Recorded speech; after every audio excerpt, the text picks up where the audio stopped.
puncak kesuksesan adalah memiliki karyawan, bukan menjadi karyawan. Selamat malam semuanya.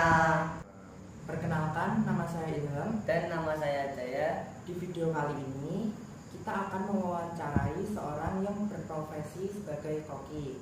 Silahkan perkenalkan diri terlebih dahulu. Perkenalkan, nama saya Bima, biasanya disapa Bapak. Mulai pertanyaan pertama. Apa 3 kata yang menggambarkan kepribadian Anda sebagai seorang koki? Kalau 3 kata saya ada preparation, cooking, and serve. Preparation itu artinya saya prepare persiapan apa yang saya masak, cooking apa saya masak, apa yang saya persiapkan, dan serve yang saya masak saya persilakan. Ketika pertama kali memutuskan menjadi koki, apa impian terbesar Anda dalam karir ini? Kalau saya pasti pengen mempunyai pengalaman di bidang kuliner, jabatan yang tinggi. Setelah itu saya pasti akan membuka usaha sendiri di bidang kuliner, karena puncak kesuksesan adalah memiliki karyawan, bukan menjadi karyawan. Apa tantangan terbesar yang Anda hadapi untuk mencapai posisi Anda sekarang? Kerja harus lebih giat, prepare harus lebih rapi, kerjanya lebih teliti agar tidak komplain dari para customer. Apa yang membuat Anda tetap bersemangat memasak setiap hari? Tetap semangat ya itu karena saya memasak lebih semangat, lebih giat, lebih banyak, lebih enak. Karena ketika orang merasakan masakan enak, orang pasti senang, saya pun juga ikut senang.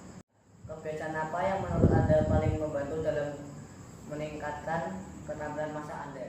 Akan lebih awal, prepare lebih awal, agar semua bisa dengan lancar, agar restoran buka nggak ada halangan. Bagaimana cara Anda mengatur waktu di dapur saat sibuk atau menyiapkan banyak hidangan? Adakah trik khusus?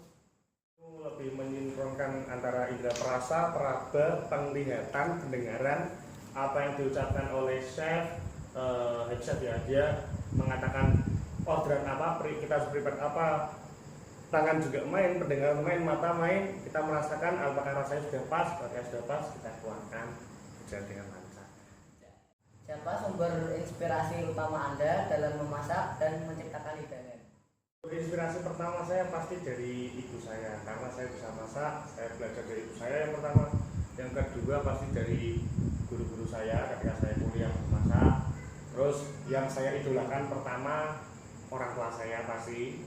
Yang kedua itu kalau di bidang internasional kuliner itu ada Golden Ramsay di bidang kuliner internasional. Kalau di Indonesia sendiri saya lebih ke guru saya sendiri yaitu Chef Desya Nugroho, pemenang Top Chef nomor 1.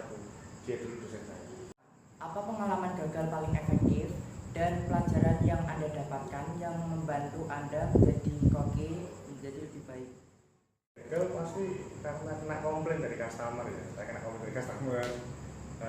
Pasti ada komplain sesuatu hal yang sekiranya saya masak sekiranya udah bener, ternyata dari customer ada yang tidak berkenan, akhirnya saya kena komplain. Dari situ saya mempelajari apa yang saya salahkan, apa yang salah, terus saya betulkan, saya benarkan, saya pelajari, saya memperbaiki lagi dan saya tidak akan mengulanginya lagi.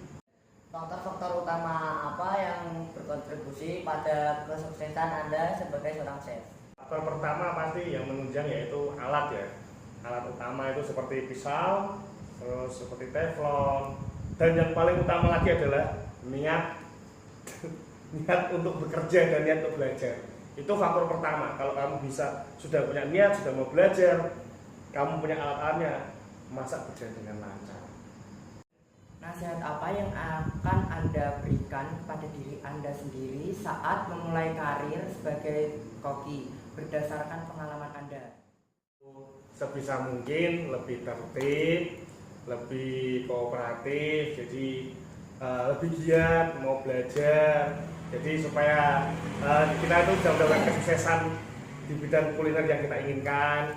Karena jujur saja saya juga memang kalau masalah waktu saya memang kurang tertib ya, saya sering terlambat.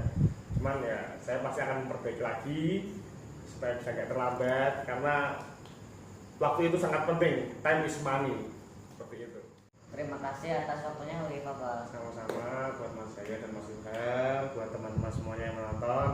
Semoga semua pertanyaan yang saya jawab tadi bisa menginspirasi kalian semua untuk menjadi orang yang lebih baik dan lebih giat belajar agar bisa menjadi profesi yang kalian inginkan. Goodbye, see you and good night.